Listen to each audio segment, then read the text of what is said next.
Welcome to another episode of Tres Leches Radio. Representing 1/3 of the trio is Mr. Under the Weather Rad Soul. Gentlemen, how you doing today? Yo, we here, man. Yo, I'm a cater my announcement with Hall of Fame inductees, LL Cool J, Jay-Z the God, and Miss Hall of Turner. Fame, yeah, here we go. Yes, I give it a little Tres Leches golf clap. That's how we coming. That's how we coming. Nice touch. And don't forget one of the godfathers of hip hop, Gil Scott-Heron, rest in peace. Also, he was also in this one? Yeah. Oh wow. Apocalypse. Wait, long overdue, but yeah, he was in there. Tina Turner, I think, was too as well. There's a bunch. Yeah. And Brandon, and this could be a totally separate topic. There should be more coverage on it because I didn't know, like I saw pictures. I know it was a ceremony. Couldn't tell you what was going on, but I don't want to be tracked. Dude, I was hot. I visited the Rock and Roll Hall of Fame this past summer in Ohio, and so I knew who was coming in. But was it in Cleveland? Bone? Oh, you are East 1999. Hey! Everybody's wondering what the hell are they talking about tonight? So before we completely derail, as always, you can look for our podcast on Spotify, Amazon Music, and I think Apple Music. We are Bone don't want that work, man. Bone don't want that work. Versus, let's go. 3-6 Mafia. That's one of our upcoming episodes. The Bone and Tres. Bone and Tres. Yeah, right. The Bone and 3-6 Mafia. What's it called? So you can find us at Spotify, Amazon Music, and Apple Music. We are Tres Leches Radio on all social media sites, everything. And as always, parental advisory. This content is for the 18 and up crowd only. Yes. Lorenzo, take it away. Yes, because the forgotten sons of the God Rinsmatic here. And welcome to another episode. Can I get my damn introduction? What the hell up? I got that. Like, what about me? Treating them like Busy Bone on the Art of War album. Oh man, like get me out. You know what I mean? But welcome back to another episode of Tres Leches Radio. And tonight we got a nice episode here where we're going to call the myth of the top five. Now we all know our circles, our personal circles, our outer circles and so forth. And always a hot topic discussion, whether it's at the barbershop, a place I don't go to anymore. Yeah, because you got a bald head. I got a bald head. Me neither, man. Do it myself. But one of the ongoing topics is always top five. Who's your top five favorite rappers and stuff? And us personally, especially as we indulge further into this podcast, we start wondering, has the top five become cliche? Too often do we hear Jay, Nas, Biggie, Pac, like it's almost like if you don't have one of these guys in your top five, it's almost like your list is not legitimate. You know what I mean?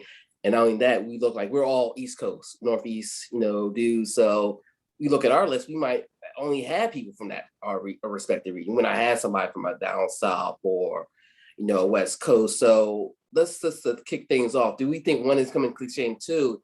Is it kind of biased, just based off, what region you're in general? I do think that when you're talking about a top five, 9.9 times out of 10, it's a bias because by default it's preferential. So I do think there is a bias. Bias doesn't always have to be a negative thing. Bias can just be like the reason why, like you said, you might see some lists where it's a bunch of East Coast. If you go to the South, it might be a bunch of Southern artists. Same with the West, Midwest.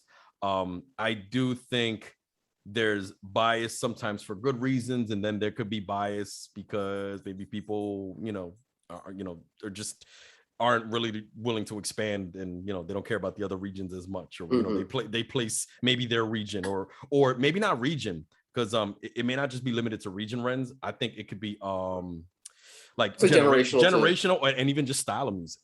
So it could be that certain constant, and maybe the ear preferentially you're used to that one sound regardless of who makes it. So I do think it's bias in any era, to be honest. Yeah. And I think it kind of, and before you get into this, I think it all works hand in hand too, because we look at our generation in our region versus now everything. Before, you might not heard of UGK or Scarface unless maybe one of your distant relatives come and visit and brought that tape or brought that CD and say, hey, I want to expose you to this. You might only know what because that's what the radio played. Today you have access to everything and anything. You look at ASAP Mob, they're Harlem dudes, heavily influenced by Texas. culture, especially in the early days. So I think a lot of that also, that's with technology, you know what I mean? Yeah. Well, Sure. Oh, go ahead, B-Stacks. Yeah, I thought about this question, and nope, I disagree. I think that it's not biased at all. Things have to follow. I think your response is biased. Get out of here. You see what I mean right there? Things have to follow in order, right? Mm-hmm. You don't have production without a development. You know what I mean? When you look at rock and jazz, I'll just name those two genres, and blues too, just because of like they're older than hip hop per se. And we always give a Coltrane or a Muddy Waters or a Miles Davis. Like, you give those guys their credit, or the Rolling Stones. Like, their predecessors, right? They put that work in. They set the standard. So I believe, like, formality time wise should always be an inkling there, right? And then if you have somebody like a J. Cole or a, let's say, Big Sean or Kendrick or Kanye, who's a little older than those guys, that creeps up into that conversation, all right, that's a point to be made. But I the easy answer would be yes, like, it is biased to opinions, but and I guess we'll get to this point. Well, there's impact and preference, which I think that's what you're differentiating here. I like that you mentioned it and you went back to like jazz and blues. Like, impact is like, somebody could say, yo, Eminem impacted like this, but then preferentially he's not in my top 5. So I do think I feel like you're talking like impact, where you give props to that because it did happen. It did shape. It shaped a direction of the game. Yeah, for sure. And I'll definitely agree with that, especially when you look at the different genres and so forth. But I also started thinking too, I just started really unpacking everything. But when I even thought about, like, go back to the region things, like hip hop to me, especially in the earlier stages, 80s, 90s, I think it's almost like tribes. Like, it's almost very tribal. Like, we're okay, here's our set, here's this set or whatever, and we're really just going to listen to that set. Like, there's always exceptions to the rules, but you were kind of stagnant sometimes too. You know what I mean? And in some cases, let's say, had older relatives exposing you, like, I could have said, hey, like, Bone was to me, and let's say, for example, when we were talking about the Bone 3-6 earlier, like, Bone was in the East Coast, same thing with 3-6 Mafia, but we had, it was likely they had so much of a crossover, didn't matter what region you were part of, to gravitate towards them. But like, if somebody playing even Snoop or Death Row in certain time periods, especially over here, it's like, oh, why are you playing this over here? You know what I mean? It's almost like we kind of limit ourselves to, even when we had that exposure, because we would say, hey, we're rocking out with the home team. Per se, certain times. Yeah, because where you start off, Reds, like I think when you think about where we all were when we were like 8-9 years old, where you start doesn't necessarily have to be where you finish, right? But where we start, like you said, right? You might have started off listening to this, and that like tailored your ear to liking this, especially during those impressionable years. But where you start, definitely, and I know we're gonna elaborate a little more. Where we all started, definitely. Isn't where we finished. I know that for a fact. That that's my take. For sure. So interesting enough, and we talked about this like in the DMs and everything else, but T-Pain had that tweet a couple months back about his top 5, and the one big thing he mentioned was influence versus popular opinion. So when I was thinking about how we do the top 5 today, is not so much who our favorite lyricists of all time, but who helped mold us, whether it was directly or indirectly as individuals, how we conduct ourselves, what we stand for, and everything. And, it kind of made me think about how he did his, because he's mentioned dudes that people probably wouldn't even think of, like Devin Adu, case in point, which to me, one of the most underrated rappers, period. But he mentioned Devin Adu, for Vibe Called Tres. Yeah, he was one of the Vibe Called Tres selections. Exactly. Hit the hashtag, people. Yep. Almighty Dollar. Check it out. But he mentioned Devin Adu, because how to mix and master a song, creating the song elements.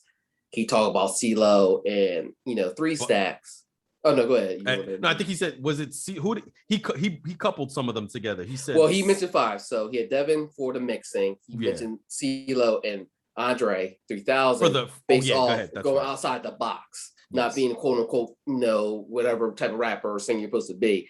And he looked at David Banner and Busta Rhymes based off how to perform live for stage presence. All in one. You know what I mean? Yeah. And he said, hey, these are not my favorite lyricists all the time, but these are the guys who really influenced me as far as how they shape me, how I perform, how I go about making my music and crafting. You know what I mean? So I thought that was interesting because it's a refreshing list. You heard names that aren't typically mentioned, and it wasn't even all Southern. You know what I mean? So and his reasons, I mean, right, he's a successful act, and his reasons, that was probably the reasoning. That's another thing. When people say top fives, like of any kind of conversation, a top five is it's preferential, right? Whether we agree with it or not. But how you explain it, I think, is what really, you might look at somebody's list as more credible than someone else's, and I did like his reasoning, because he was able to point to everything that, I mean, we've seen him do live performances and heard his music. I did like that was a refreshing approach that he tweeted out. And you can kind of see all those elements in his music, fall in love with a stripper, like that's something Devin Dude would talk about, and that's like his animation and him even for better or worse with the auto-tune, how the direction he took it, as far as being this outside the box, literally. And as much as I think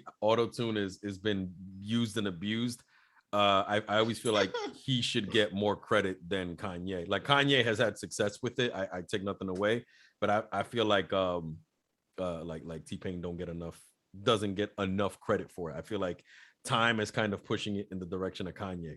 And no, I think I feel like he's pushing more towards future. I think I'll say more future more than anything. Yeah. Oh yeah, now current generation, future, But but what'll happen is you'll see, who was Future influenced by? Kanye. Like people will go back up the tree, and a lot of times they'll stop at Kanye, completely forgetting that T-Pain helped him with 808s, showed him how to use the technology. Like I remember reading that interview. So that's another thing. Like right now, it's definitely like Future's world and a lot of other younger copycats. But a lot of people tend to, when they go up the tree, they tend to stop at Kanye.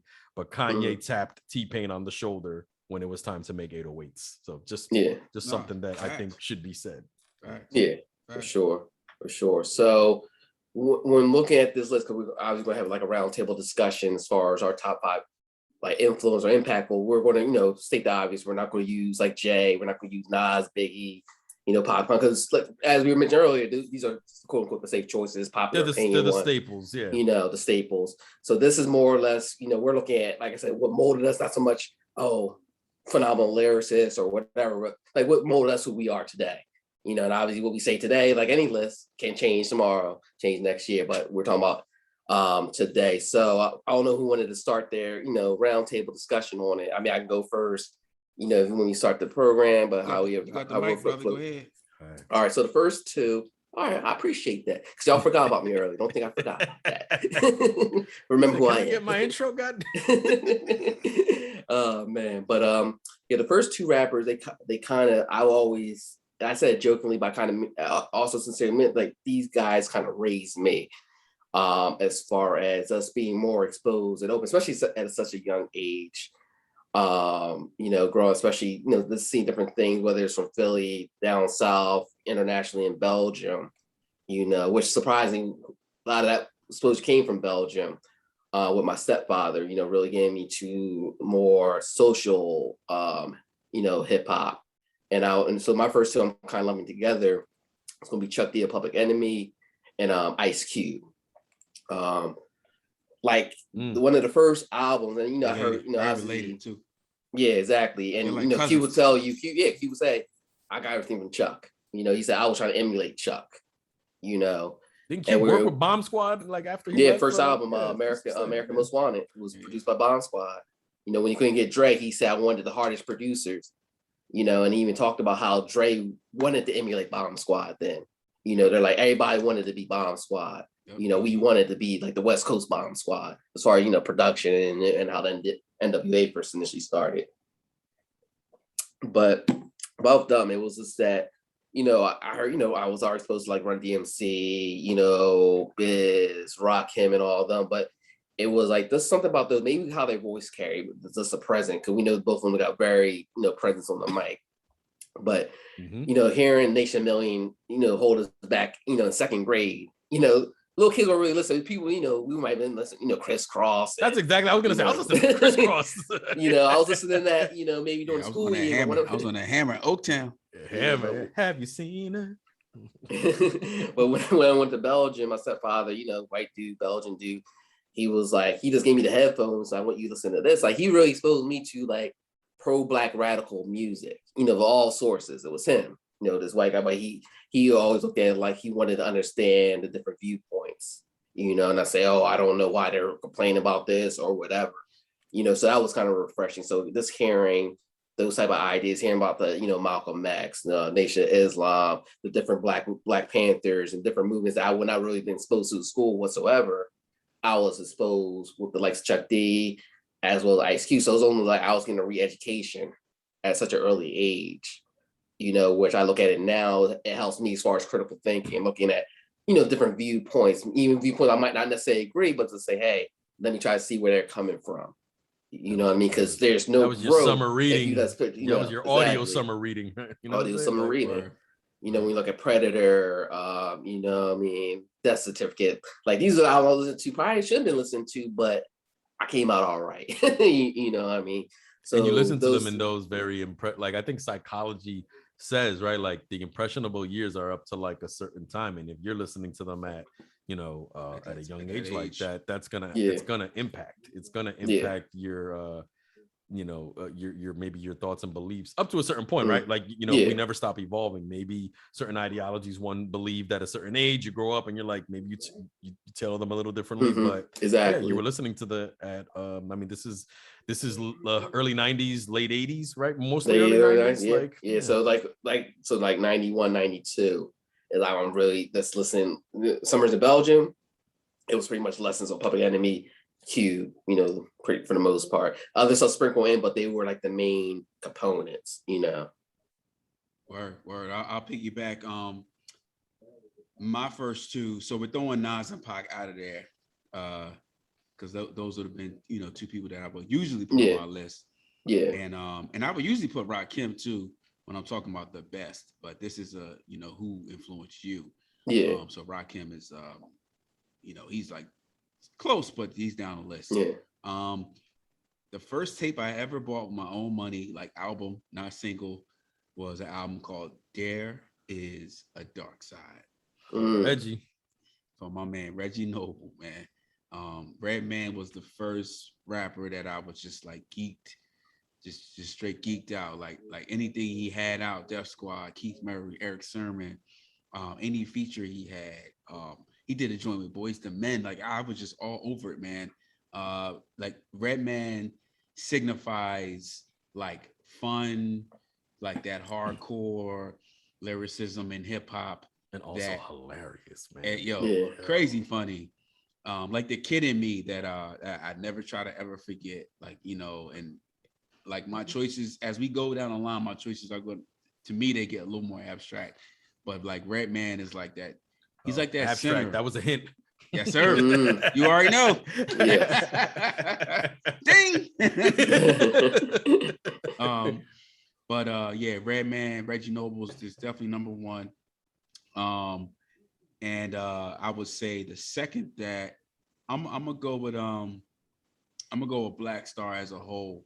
Nice. And I didn't even have them. I'm just making an executive decision right here. I didn't even had them on my list, but in 98 that album was just so formidable to me, and like I mean they taught me history lessons in history school that I didn't even know what was happening, you know what I mean? And Talib 100, like Mos Def is just a marvel of hip hop, he makes it look easy, and Talib is just that like consistent soldier that's just putting out that work. And looking back, I looked up to those guys, you know what I mean?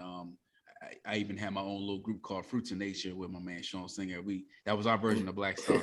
Fruits of Nature. Okay. Is there a lost tapes? We got tapes, man. We got tapes, man. Yeah. Coming to title soon. But yeah, Most and Choir together, and with the Funk Doctor Spot. Solid. Nice. Yeah. So I'll tell you right now, all my choices will not be like very, like Renzo, you like set the stage with like some deep stuff, but I don't have anything on that level. It's just like a difference in personalities. With mine, so this one, what's it called? I didn't want to I have to kind of put together. So I was going Pun and TS. So that one I grouped together. Really, the choice should be Terror Squad because it includes Pun. So I'll just say that. And honestly, with Pun and TS, they triggered a sense of pride in me. I didn't know I had at a young age when it came to having like Hispanic and Puerto Rican roots. Hearing the occasional like Spanish or just Puerto Rican related references in music drew my ears in, honestly, a bit more. And it connected with me more because, for example, like let's say like Pun on 100%, he starts off his second verse, he's like, from San Juan to Bayamon. Bayamon is where I spent all my summers when I was in Puerto Rico. Wow. And there was nobody that I was hearing at that time mentioning that. So when you hear that and you hear certain slang or certain words and that are said with a Puerto Rican accent, you know, I hear that like in my barbecues and my family barbecues and stuff like that. You know what I mean? Yeah. So it was triggering things inside of me where you couldn't help but connect to it. And I'm pretty like American. I wasn't born in Puerto Rico. I didn't have like the advantage of like being born over there and living there and then coming to the States. You know what I mean? As much as PR is a state, people forget like you could live over there, come over here at like the age of 10 and still have like an immigrant experience, even though you're not an immigrant. But like culturally, you will have that difference. But you know, not to stray too much, but you know, it was things like that. And it made me want to know more about just having a Puerto Rican background. You know, they made it cool for me at that young age.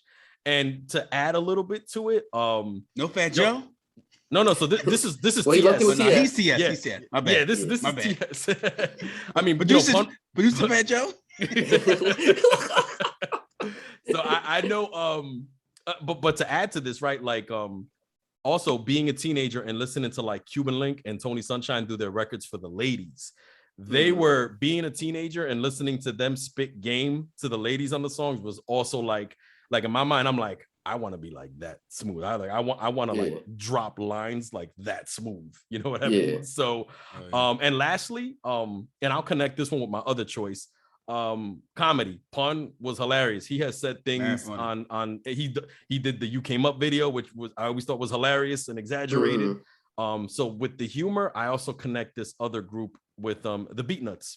And they're an extension of my reasoning for Pun. They just triggered that Hispanic sense of pride. But what's funny is with the Beatnuts, no lie, the first song I learned probably almost entirely in Spanish is the last song on the Musical Massacre. It's called Se Acabó. Se Acabó, yeah. And that's probably the first song I learned almost entirely in Spanish. That was like 10th grade for me. You know, those guys are Colombian, Dominican. And again, it was hard to ignore like that whole Hispanic part of it too, you know, and that didn't make me biased and that's why, you know, the albums are good. No, I just also happen to like the music because there was a guy back then named Porter Rock that I did not like. You know what I'm saying? Yeah. So but yeah, I'm gonna lead off with TS and Beatnuts. You know, and they were happening for me around the same time, the late 90s, you know. They really triggered that inside of me and you know, it stays with me even now at age 37. No, that's very solid because even before, especially with Pun, you know, blowing up the way he did, starting like, you know, help really, you know, spearhead the Latin explosion movement. You know, Latinos are always part of hip hop from the beginning, which is known, but from people who didn't really know the culture, you know, when you saw like a Puerto Rican dude, it was almost like people who didn't understand the culture, like, why are these dudes trying to emulate this? It's like they're not trying to emulate, they were part of this. They were breaking. Look at Crazy Legs. He's one of the most recognizable. That's one of the elements of hip hop right there. You know what I'm saying? Puerto Rican cat. Yeah, they were definitely there. And it was good to see them. And even like Cypress Hill saying, hey, we were here from the beginning too. You know what I mean? Oh yeah. And stuff. So those are definitely top, you know, respected choices. I mean, our friend Kevin, you know, Jamaican boy, like Caribbean Connection, he's like, I know about DMX, or nobody like, you need to check this guy out. Like he was like Pun's like unofficial mascot. You know, Nice. yeah, like no, you know, Kevin. I gotta meet this guy. Oh yeah, You shout out to Kevin. do. You know what I mean? That reminds me of the time, Renzo, I don't know if you remember, Brandon one time called me years ago. It happened to be, it was like 1 a.m. I happened to be waiting on somebody because their car got towed. We had a half-hour conversation at 1 a.m. about Big Pun. You remember that, Brandon? I remember that. Yo, bro. you called at a time where time was going slow for me. If there was ever a time to call me, it was then. That was the moment. All my friends were falling asleep, and I'm outside in Elizabeth talking about Big Pun on the phone. Crazy. Like, yo, boomerang. Oh man. All right, so Renz, you're up next. You're next two. Our next two. Can I lump these two together? Well, let me see. I'll use the next two for two different reasons, but it kind of works hand in hand. So one guy, and I just thought about him literally within the last like 5 minutes before we got on the air. And I didn't realize until I started looking at, my growth, especially on the spiritual growth, but I had to go with RZA. Because, wow. And that's, and I'm looking at surprise from you over there. Oh, hey, I'm still the Tao of Renzo. Yeah. And I look at based off spiritual growth, where I was back in high school versus where I was. So when I look at RZA, how he has progressed. Now, he always had the God body ideology, but even going beyond that, look at other different spiritual, entities and stuff.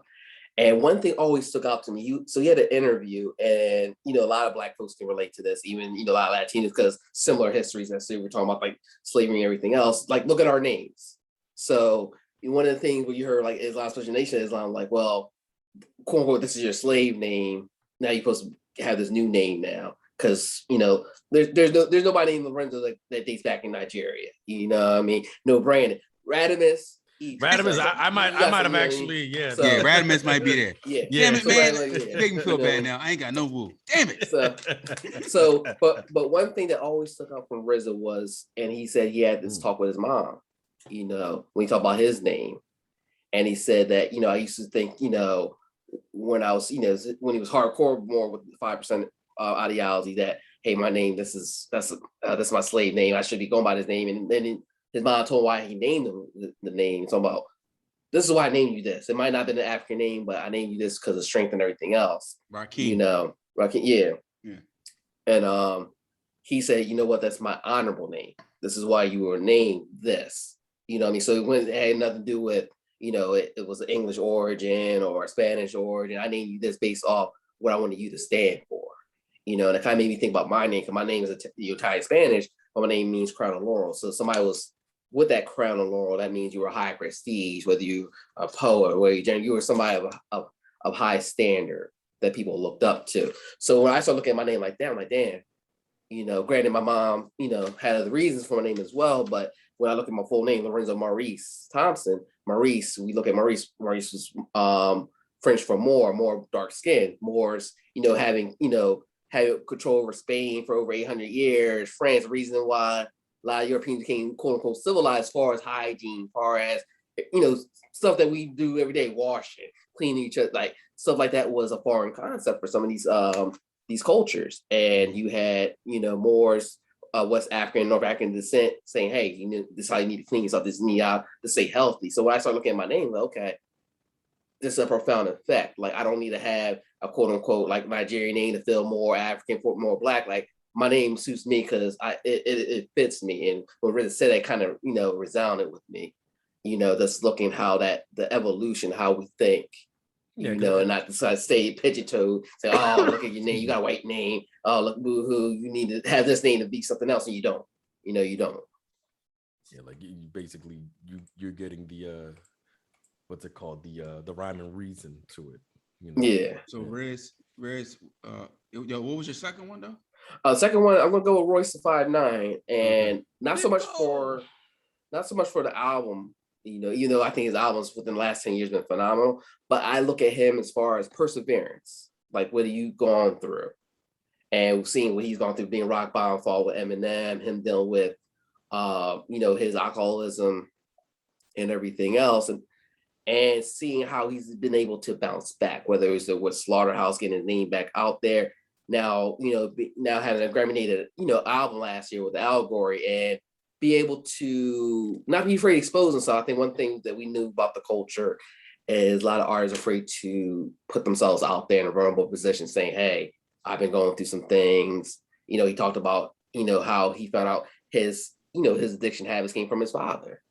You know, you know what I mean? And him being able to be comfortable to talk about that so he can not only overcome it, but, you know, talk to other people. Like, you know, y'all know me personally, as far as my issues with my father with his you know, drug issues and stuff, and hearing songs like that, you know, cocaine, but from the perspective of a father, you know, son look at the father going through this and everything else, it you know, it touched me. You know what I mean? So seeing where he's come from, seeing the mistakes, seeing, hey, I don't have to be this label, I don't have to live up to this label, is, you know, even as I got older, because Royce, you know, was more teenage, early 20s, seeing how he grew kind of helped, you know, me progress as well, you know, certain attributes, you know, in my life. Word. Yeah, he's literally showing that you can overcome it, and like some of his biggest successes happened after he's overcome the obstacles. So yeah, it's a good example. Yeah, I'm you know, I'll go next up the bat. Yeah, so this was tough, man. So for my next two, I have to go with you know, Philadelphia natives, because, you know, I heard their stuff on Power 99, just on terrestrial radio. Philly's Most Wanted. Oh, oh, Bubonic, Mr. Man. Hope y'all good, man. oh man, But not Philly's Most Wanted. not Major Figures, not yet. That's us. Not Major Figures either. Shout out to them too, man. Yes. Shout out to Gilly and Wallow, man. Yeah, Give us an alley-oop. But no, man, the legendary Roots crew. And at this time, they were just, you know, the Roots. And I remember, like, you know, they were such a terrestrial group, and like it was like a thing. It's like if you knew, you knew, and like because their songs weren't really on the radio like that. They didn't really chart until like Things Fall Apart, and that's like '99. Yeah. Before that, Join with Erica. Yeah. Yep. Before that, it was like, you know, kind of like if you knew, you knew type thing, and that was kind of like the beauty of the Roots. But Pun knew. I know about the Roots because of Big Pun, Super Lyrical. That was my introduction to the Roots. Since you're mentioning it and I mentioned Pun, I wanted to connect our influences right there. Beautiful. Yeah. That was such a looking back that he had Black Thought on there was incredible, because he was checking for Black Thought when nobody was checking for Black Thought. Nobody. Yeah. And then they literally went platinum 5 months later after Black Thought featured on Capital Punishment. But you know, in short, man, they are just the perfect picture of what hip hop to me should look like. You know, integrity, artistship, lyricism. They just formality, sound. Questlove, the best drummer of all time, in my opinion. Kamal, you know, you got the great Rozelle. You got people that Scott Storch that you know came through the Roots crew and had their own careers. Yeah.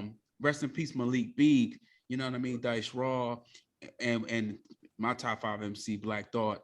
So the Roots crew, you know, they just continued and continue to just like make astounding music. And my second choice, which is connected to, is I gotta go my man Common Sense from the Chi-Town. He's Common. My bald honorable mention. Bald bearded goes, man. Well, we were talking about Common on the notes earlier, and his career is just so like he follows us, right? Just age wise, but like Water for Chocolate, Resurrection, you know, Can I Borrow a Dollar, B, Finding Forever, Electric Circus. I mean, he's just integral, a part of like what we love in hip hop, and Common actually personally, like his spiritual path always was impressive to me. Like he never was scared, like always a sharp lyricist, you know, he always talked about love. He always talked about hip hop, but like his spiritual connection, it never swayed, and that was very impressive to me, to remain masculine in hip hop. He did that in the time where like it was you were weird if you did that, you know what I'm saying? And hey, he defended himself against Ice Cube. right? Like who would have thought, right? Yeah, he was able to handle. He forced you to go acting for a couple years. Right. Yeah, he was he was an influence on me to continue my spiritual path.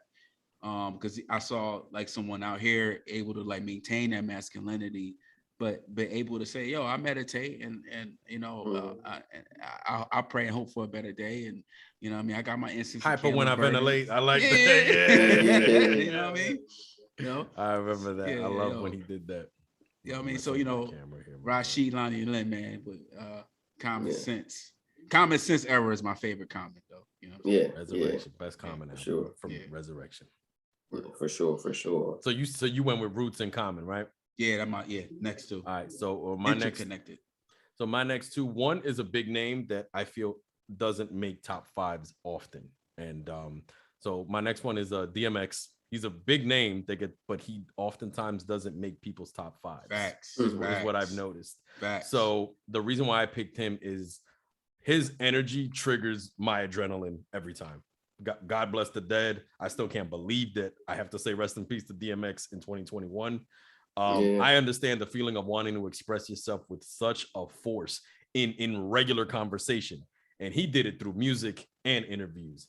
I appreciated that from him the most because I understand that feeling of having that fire inside and wanting to let it out. And, you know, that you know, even though like, what? Exactly. I can't do that now because I'll just start coughing for 20 minutes. I do that all the time.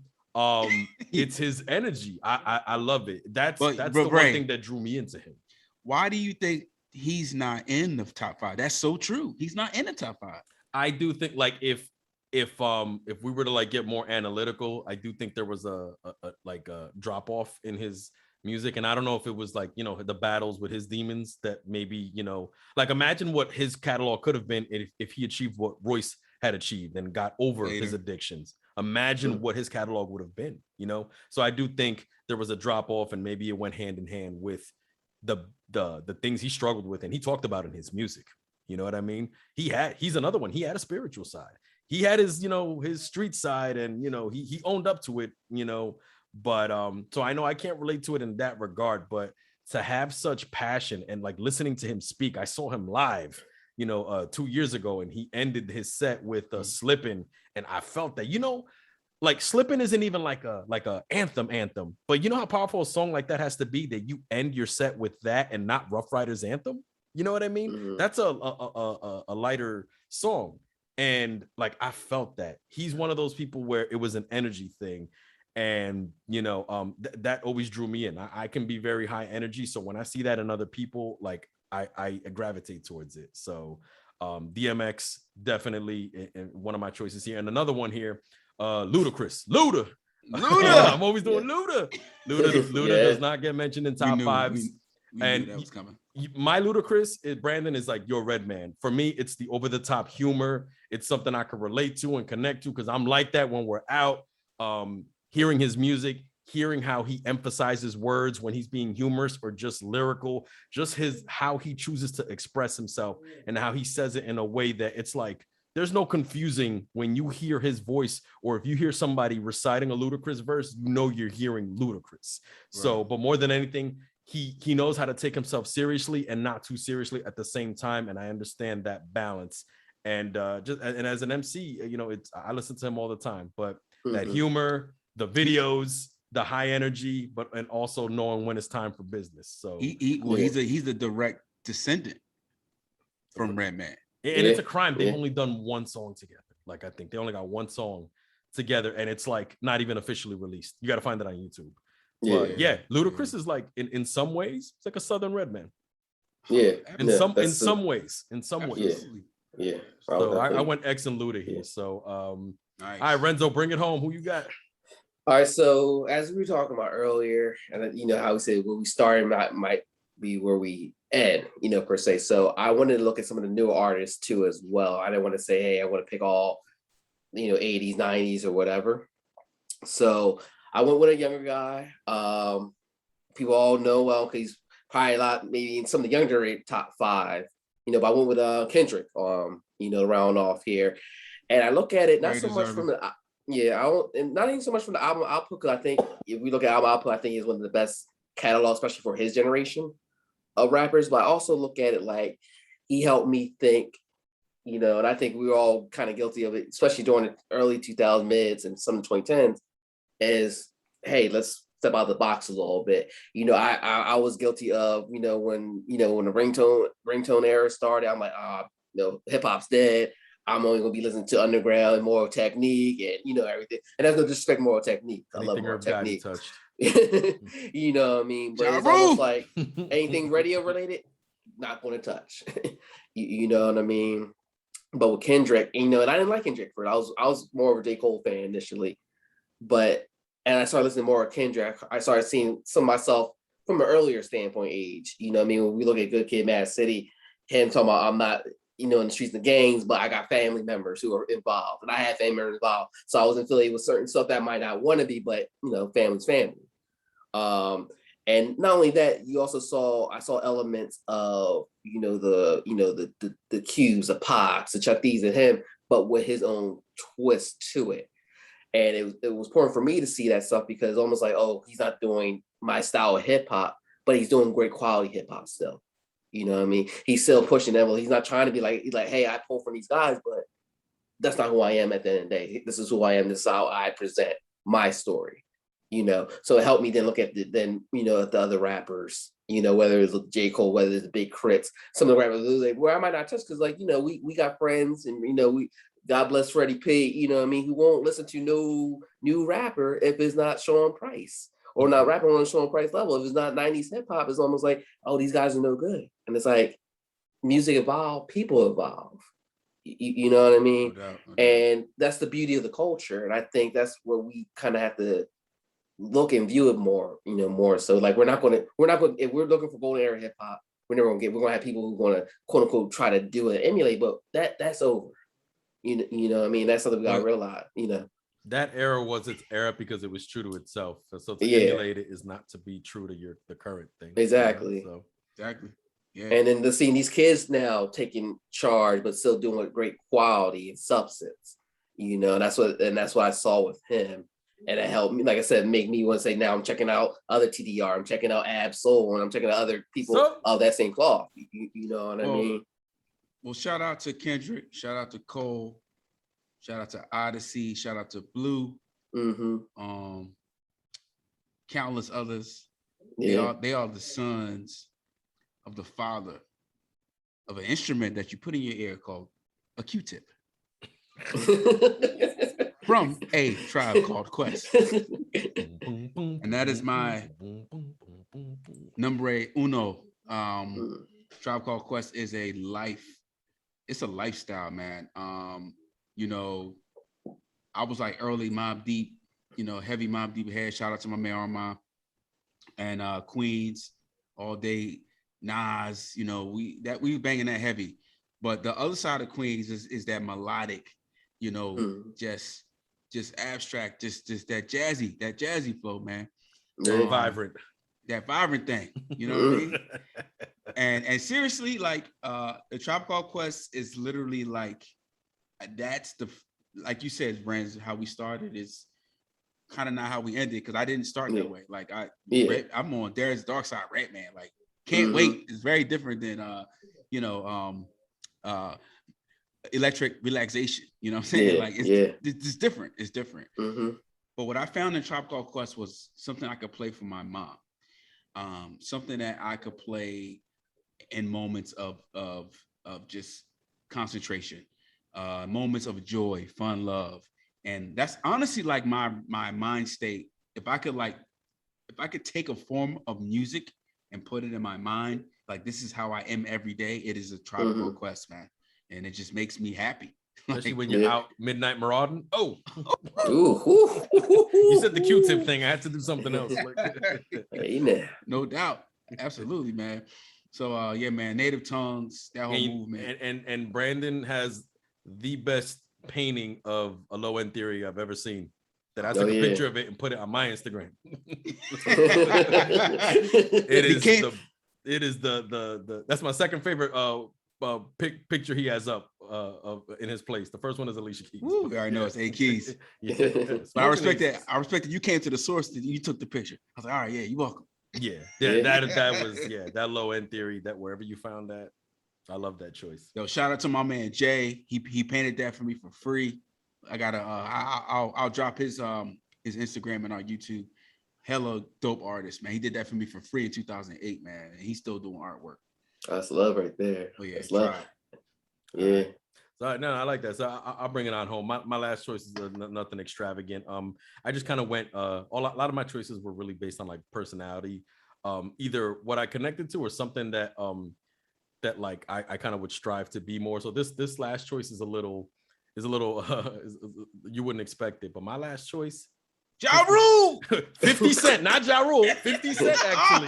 I was close, but so far. Yo, I went with 50 Cent for no reason other than he might be the most fearless rapper in like the game. And I don't mean just like bang, bang, I'll shoot you. I mean, he's very confrontational. He just doesn't run from it. You know what I mean? He owns it. You know what I mean? I don't agree with every publicity stunt he does, not by a long shot. But I respect the boldness that is him. It's gotten him very far. And he just has a certain way of being confrontational. Sometimes it's troll-like, right? But I genuinely, it's really his boldness and his confrontationalness and his fearlessness that, you know, I strive to be more like. So in terms of just relating it to music, I feel like the only other person who's like him that's from maybe a more current generation is probably like Freddie Gibbs. Like you just you can't tell these guys anything. You could try. You can't tell them anything. And I really respect when no one can tell you shit. And so like I would say like a modern, if we're going for a more modern, it'd be like Gibbs. You know what I mean? So you know, I would say that's my last choice. That's it for those reasons. Yeah, and he's cancel proof. So hey. Yeah, exactly. That's probably the best way to put the bow on it. Yep. You know what I mean? Yeah, for sure. Nah. And Renz, I ain't mad at 50. I ain't mad at 50. Yeah. And you know, I wanted to say something just before in general that when we made these top 5 lists, right? And a lot of these names are recognizable. One thing I've noticed when it comes to top 5s is, so there's the cliche aspect, right? And usually, right, we, you know, like you said, the Tupac, right? Like we excluded a lot of the obvious guys, right?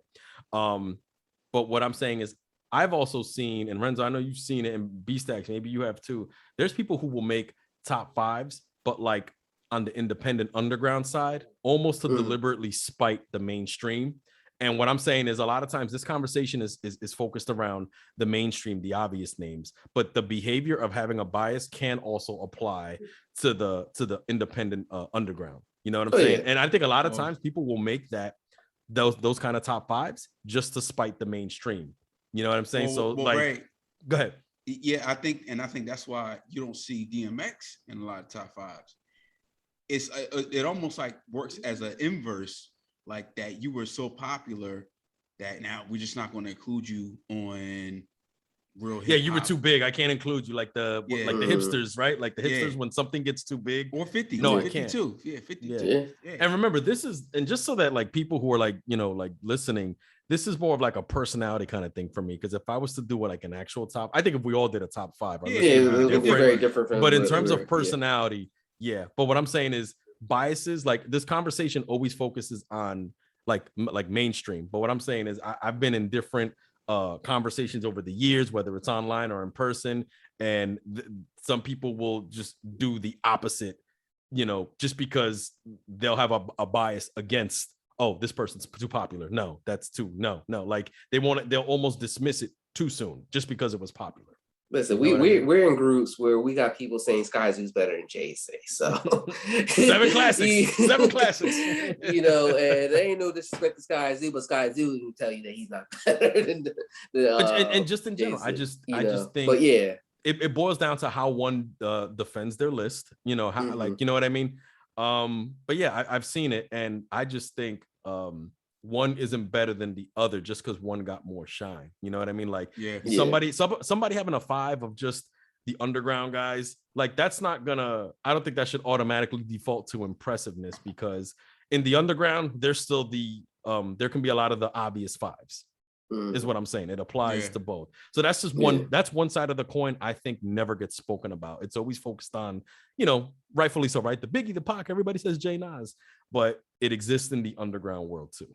Yeah. And I think this was like good roundtable discussion because like even, and we didn't talk about like today, for example, like even I think Brandon was like one of the cookouts years back, but we did different category top fives like this, you know, socially most conscious rappers, this type of, you know. If we did flows, you know, like a top five of just flows, like yo, you could slice that pie however.